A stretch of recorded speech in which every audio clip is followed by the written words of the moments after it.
هلو، أنا أميرة وده فلوج ليوم في الكلية. رحت متأخر، راحت عليا نومة، لكن رحت ألحق الباقي.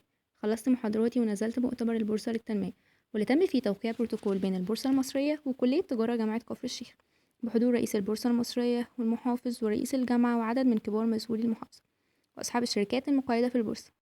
والحقيقة كنت مبسوطة قوي بخطوة زي دي في الكلية. وبعد كده رحت أصلي الظهر ورجعت تاني عشان أحضر الندوة واللي اتكلم فيها رئيس قطاع التدريب في البورصة عن البورصة وإزاي بيتم التداول. وكانت ندوة مفيدة جدا سواء كصاحب شركة أو مستثمر. خدت كام كتيب بيتكلموا عن البورصة والأسهم ونوت بوك، والأهم اللي أنا أخدت عصير.